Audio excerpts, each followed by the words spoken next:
dropping shit at the pilot. Niggas be broken, be sobbing, but still talking shit like they violent. Niggas is broke. First of all, let me start off this video by saying I told you so. So spam out the eggplants for these fine gentlemen who doubted my Celtics.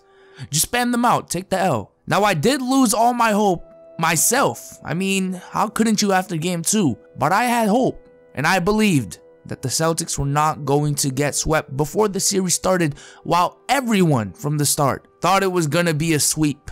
The second the Celtics won game 7 against Washington, but it didn't. Look, Celtics still aren't gonna win the series as a whole, and Isaiah being traded will definitely be discussed on this channel at a different time, but the Celtics have already exceeded all my expectations from them this season. That's all I wanted.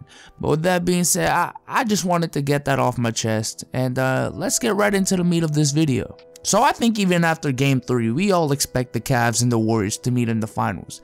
And I feel like a majority of people are actually still picking the Warriors, and I get that. I mean, they had a 3-1 lead on the Cavs last year.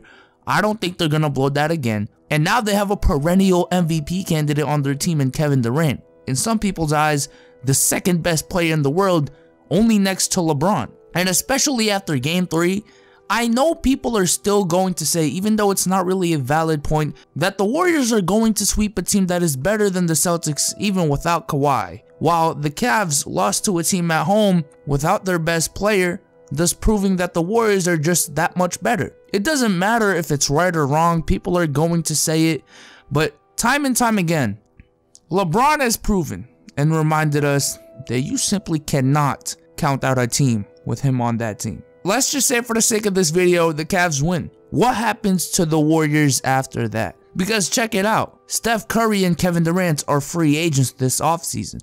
Draymond Green is locked in for 3 more years. Klay Thompson is locked in for 2. If the Warriors win, I believe there's no reason for them to leave. But if they lose, I'm not too sure. And also, just looking at their financial situation, Ian Clark, Andre Iguodala, JaVale McGee, Zaza Pachulia, David West, Steph Curry, and Kevin Durant, and Sean Livingston are all set to hit free agency this summer. That's literally their whole playing rotation except for Klay and Draymond that could potentially be free agents this offseason, because I know Kevin Durant has a player option, and I believe he will opt out to get that bigger contract. And I don't know about you, but I'm almost 70% positive that Ian Clark, Sean Livingston, Andre Iguodala, and JaVale McGee will get better offers from other teams. And considering how much of a problem depth is already for them, and considering the fact that we're assuming that they lost to the Cavs, the Warriors may have to go a different route and go back to valuing depth over star power. Because if you can't beat the Cavs with the team you have right now, plus the fact that your relatively non-existent bench is going to be depleted even more, the Warriors may have to pass up on offering one of either Steph or KD a max deal in order to have a deeper all-around roster. Because again, check it out. The teams that gave LeBron the biggest problems throughout history, or just outright beat LeBron, were not the most star-studded teams. You go all the way back to 2011. The Mavs didn't have a second all-star. All they had was basically Dirk. But because their team was so deep and diverse, that is what made them beat LeBron, on top of LeBron choking. Then you look at 2013 and 2014. The Spurs pushed the Heat to 7 games in 2013 and won in 2014 in 5 games. But both times, they were not the most stacked team in the West. That would go to the Clippers and the Thunder in terms of star power.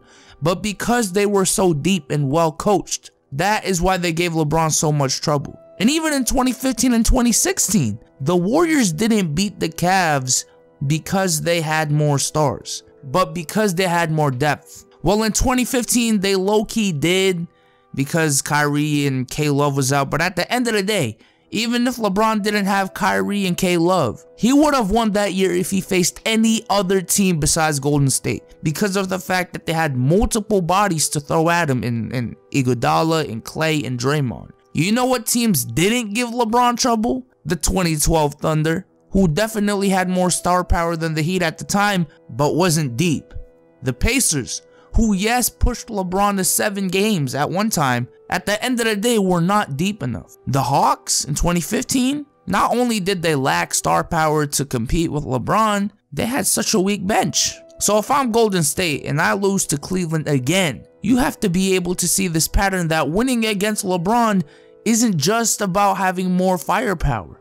It's about having strong firepower at a consistent rate for 48 minutes. And if the Warriors try to re-sign KD and Curry, they're definitely going to give Curry the supermax of $35 million a year, and KD something close to $25 million on top of Draymond and Klay, who are earning around $17 million each and are locked in for at least 2 more years. So that's going to be a total of around or near $100 million of your cap spent on 4 players for at least the next 2 years. Like, it's as if the Warriors have no choice but to thin out their bench. And if they lose to the Cavs again this year, why would they think they'd win next year with the same team except without a bench? Again, all of this does not matter if the Warriors do win, because I feel like Curry would be more willing to take a pay cut and Durant might as well, and so will the others. But if they lose and some of them feel like they're just playing a lost cause at this point, who knows? Maybe one of them leaves. And it really isn't out of the realm of possibility. If LeBron can leave the Cavs, if KD can leave the Thunder, if LeBron left the Heat to go back to the Cavs, what's stopping Steph Curry from leaving? Or KD from leaving again? Or even going back to OKC at that point? Or to some other team that have the depth to beat LeBron. I'm just saying the Celtics look pretty damn deep in Game 3 without Heidsey.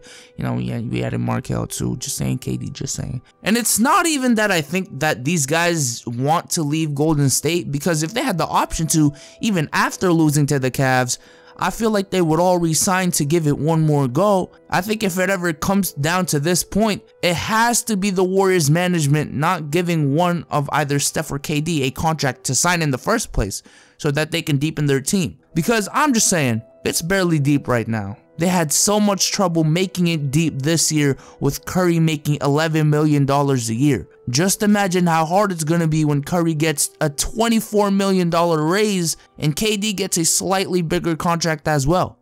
And if the Warriors ever do this, I'm not too sure which one they let go, either KD or Steph, because Steph would have the bigger contract and KD is technically, I guess, a better player than Curry overall. But with Curry, he's also proven that he can lead a team to a championship in 2015. And in 2016, even though he lost, he still led them there.